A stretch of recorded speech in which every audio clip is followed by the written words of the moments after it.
Berikut adalah nilai-nilai dasar ASN yang terdiri dari akuntabilitas, nasionalisme, etika publik, komitmen mutu, dan anti korupsi, atau biasa yang disebut dengan aneka.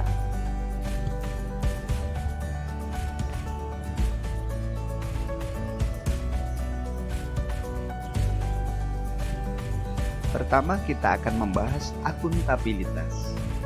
Pada bagian ini, yang akan kami sampaikan yaitu konsep akuntabilitas, mekanisme akuntabilitas, akuntabilitas dalam konteks, dan menjadi PNS yang akuntabel. Konsep akuntabilitas. Pengertian akuntabilitas.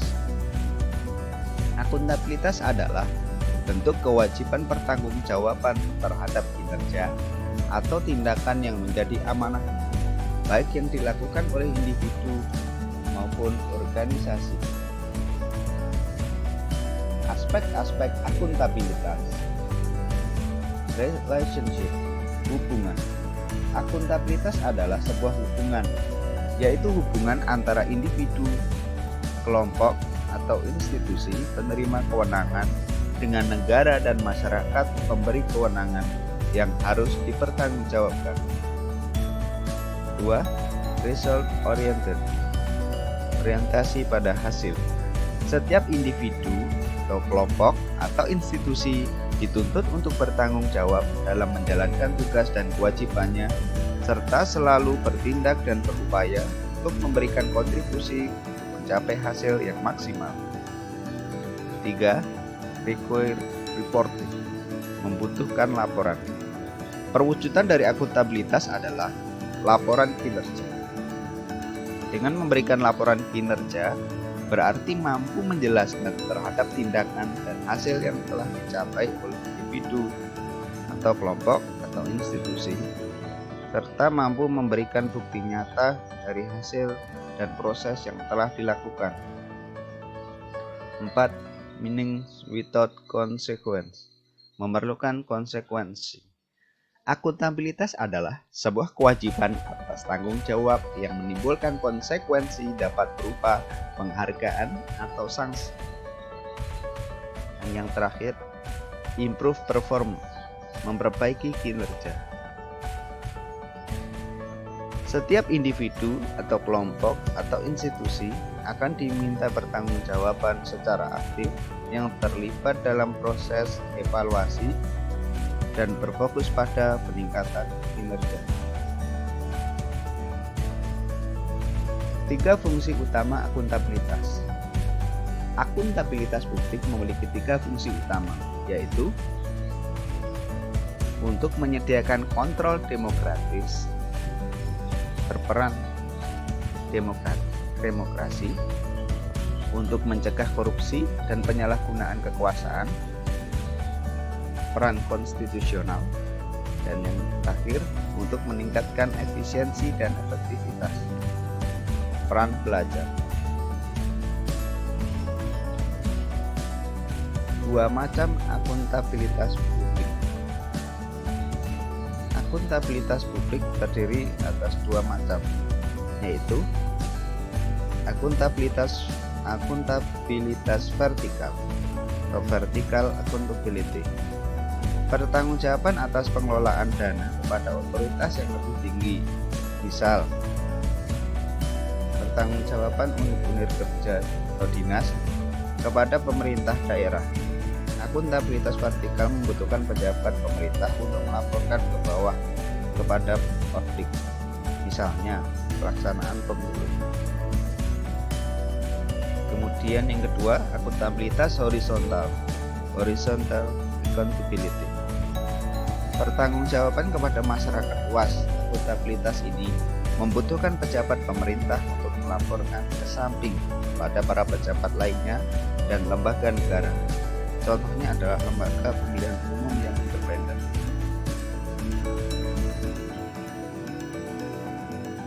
Tingkatan akuntabilitas.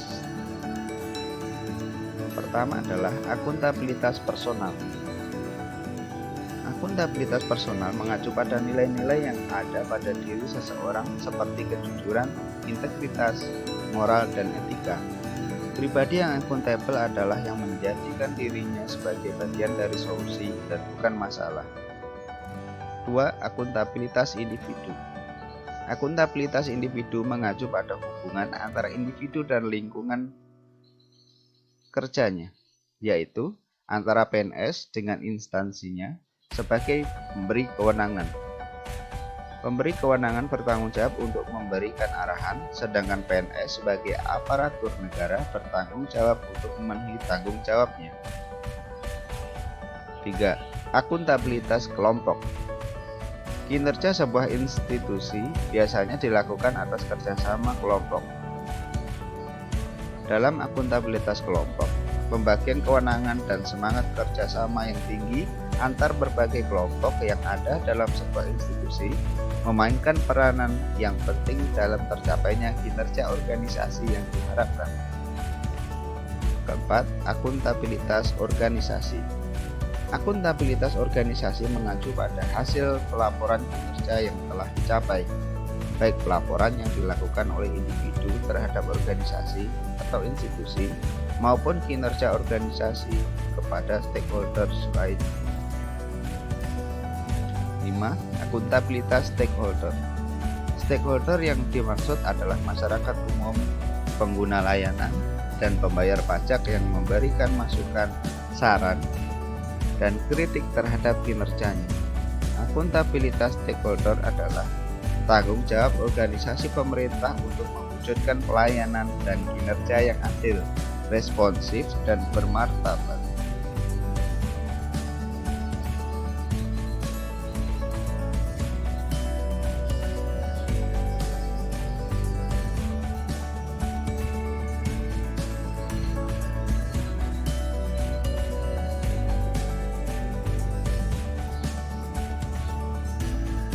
Mekanisme akuntabilitas.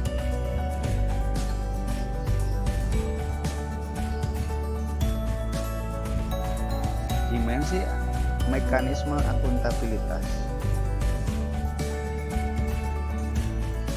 terdiri dari akuntabilitas kejujuran dan hukum, accountability for probity and legality. 2. Akuntabilitas proses accountability. 3. Akuntabilitas program accountability. Dan yang keempat, akuntabilitas kebijakan policy accountability.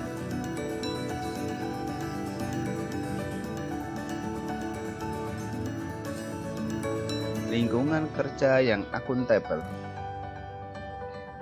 Menciptakan lingkungan kerja yang akuntabel dapat dibentuk melalui unsur 1. Kepemimpinan. Lingkungan yang akuntabel tercipta dari atas ke bawah, di mana pemimpin mempromosikan lingkungan yang akuntabel dengan memberikan contoh pada orang lain. Lead by example. 2. Transparansi. Tujuan dari adanya transparansi adalah mendorong komunikasi yang lebih besar dan kerjasama antar kelompok internal dan eksternal, memberikan perlindungan terhadap pengaruh yang tidak seharusnya dan korupsi dalam pengambilan keputusan, meningkatkan akuntabilitas dalam keputusan-keputusan, dan meningkatkan kepercayaan dan keyakinan kepada pimpinan secara keseluruhan. 3. Integritas. Integritas menjadikan suatu kewajiban untuk menjunjung tinggi dan mematuhi semua hukum yang berlaku.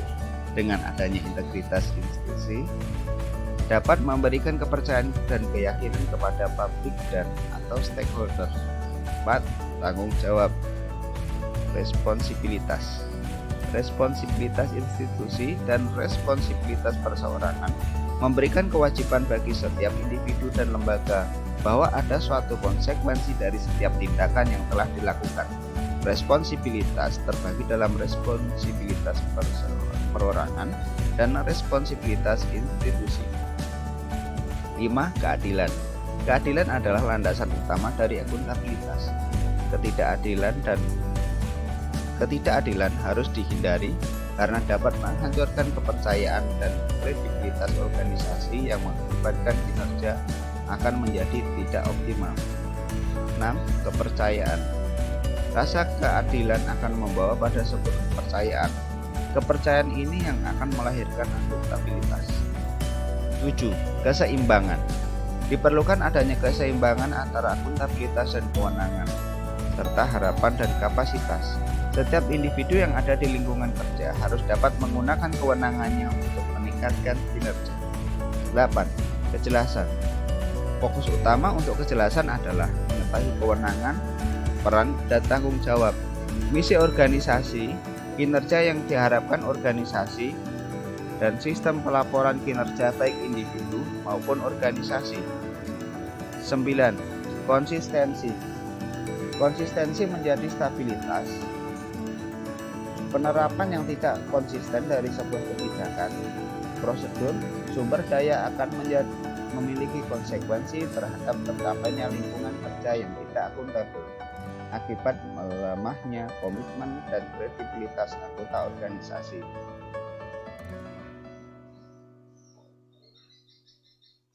Mekanisme akuntabilitas birokrasi. Alat akuntabilitas di Indonesia terdiri dari perencanaan strategis, kontrak kinerja, dan laporan kinerja.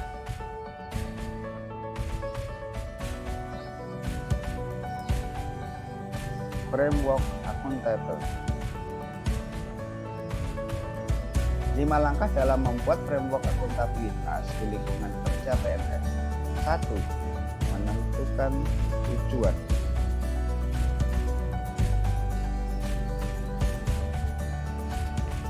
2. Melakukan perencanaan.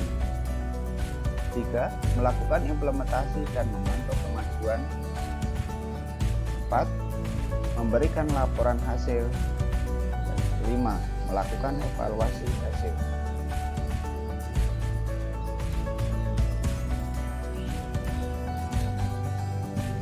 Menjadi PNS yang akuntabel. PNS yang akuntabel adalah PNS yang mampu mengambil pilihan yang tepat ketika terjadi konflik kepentingan, tidak terlibat dalam politik praktis, melayani warga secara adil dan konsisten dalam menjalankan tugas dan fungsi. ASN sebagai profesi berlandaskan pada prinsip nilai dasar, kode etik, kode perilaku, komitmen, integritas moral, dan tanggung jawab pada pelayanan publik, kompeten sesuai dengan bidang tugas, kualifikasi akademik, jaminan perlindungan hukum dalam melaksanakan tugas, serta profesionalitas jabatan.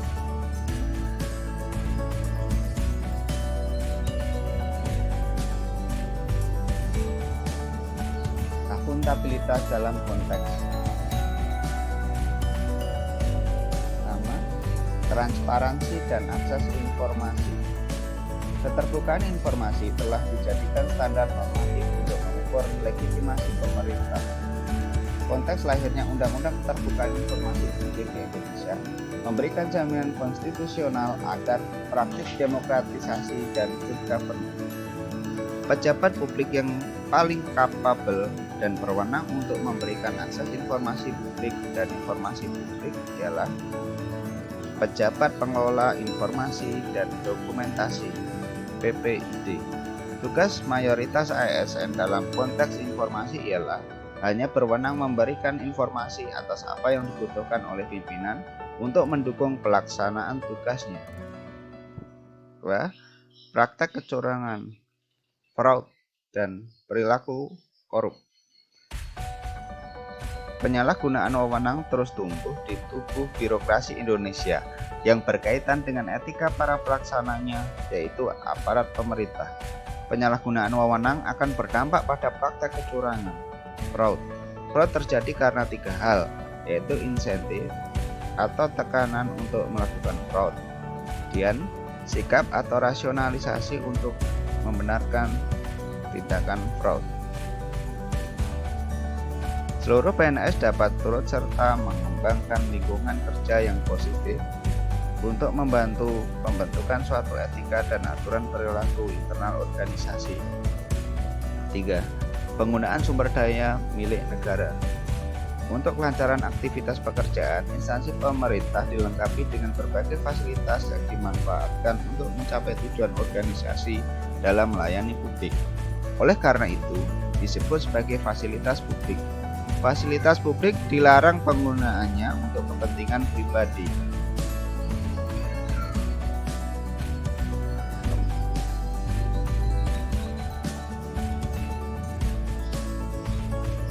Konflik kepentingan. Konflik kepentingan adalah situasi yang timbul di mana tugas publik dan kepentingan pribadi bertentangan. Ada dua jenis umum konflik kepentingan, yaitu keuangan, penggunaan sumber daya lembaga termasuk dana, peralatan, atau sumber daya aparatur untuk keuntungan pribadi. Dan yang kedua, non-keuangan, penggunaan posisi atau wewenang untuk membantu diri sendiri dan atau orang lain.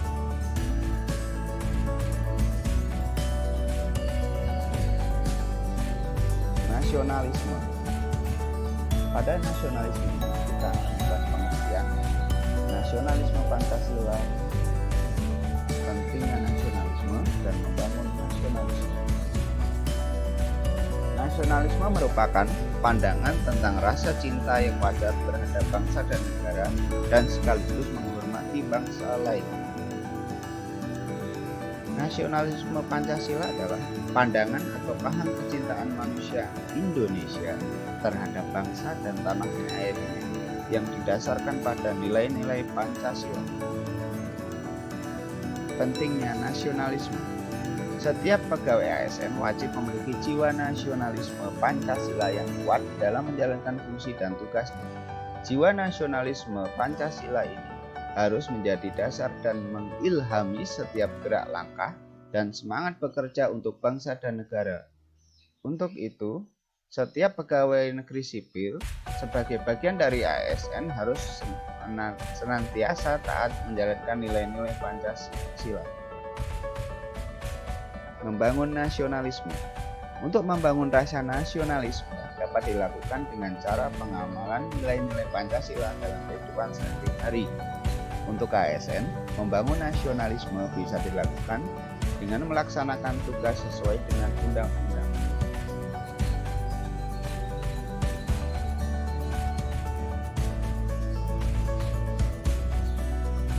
Di mana tugas ASN adalah sebagai pelaksana kebijakan publik, sebagai pelayan publik, dan sebagai perekat dan pemersatu bangsa. Saat melaksanakan tugas tersebut, rasa nasionalisme akan tumbuh pada diri ASN.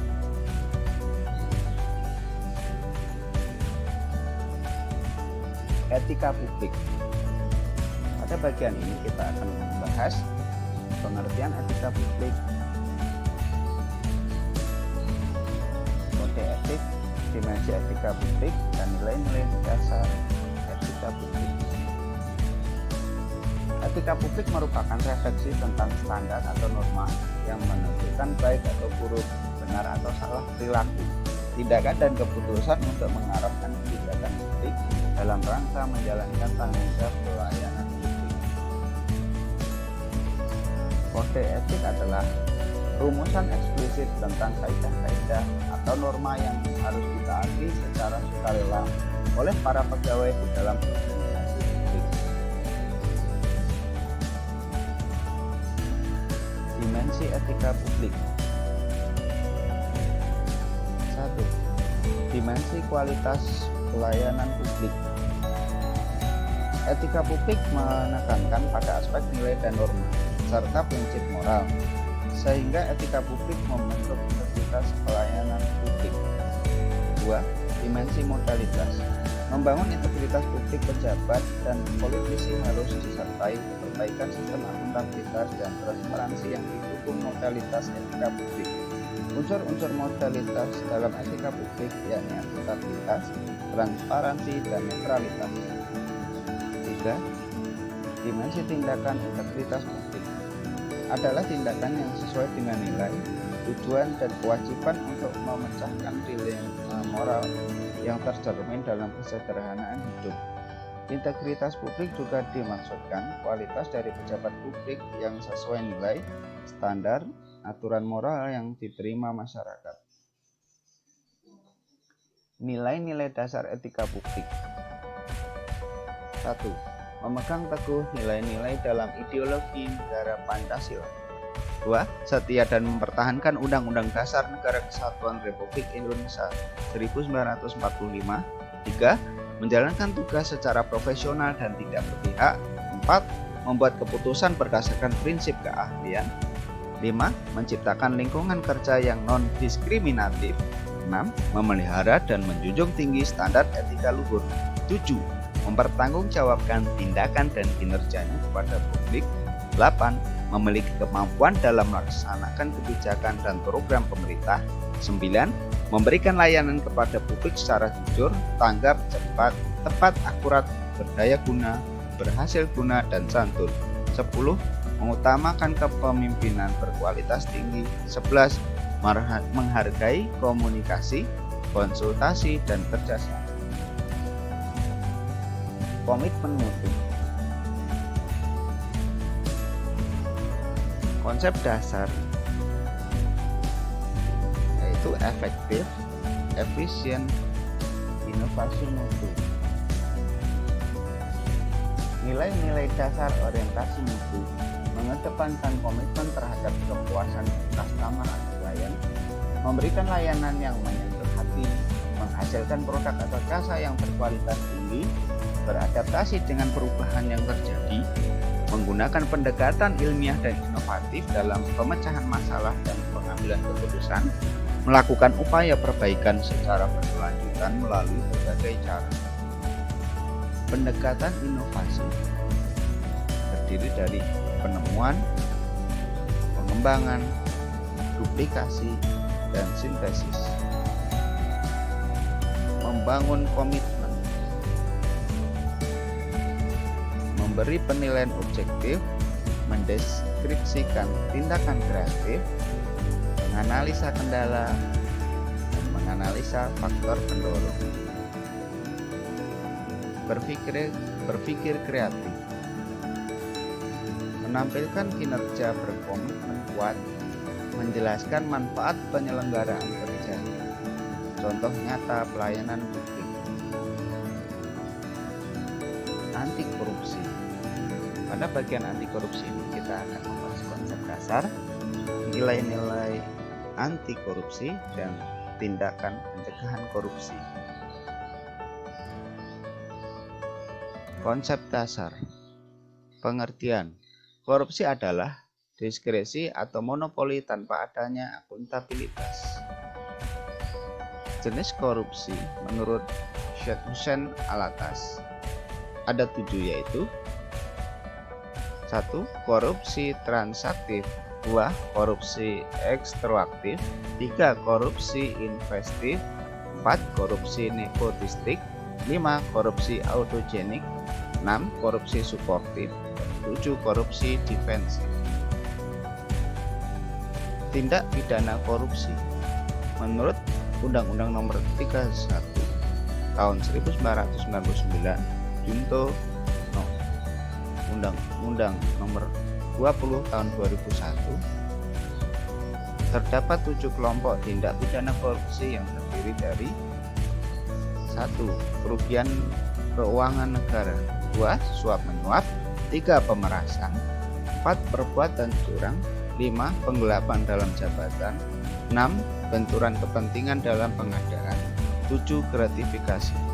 Semua jenis tersebut merupakan delik-delik yang diadopsi dari KUHP Pasal 1 Ayat 1 Sub C Undang-Undang Nomor 3 Tahun 1971. Nilai-nilai anti korupsi: jujur, peduli, mandiri, disiplin, tanggung jawab, kerja keras, sederhana, berani, adil. Tindakan pencegahan korupsi: tunas integritas, adanya kesediaan, identifikasi, dan internalisasi. Bangun sistem integritas, yaitu yaitu dengan cara reframing culture, seeding of integrity, sistem integritas organisasi. Demikianlah mind mapping, penjelasan singkat tentang nilai-nilai dasar ASN Aneka.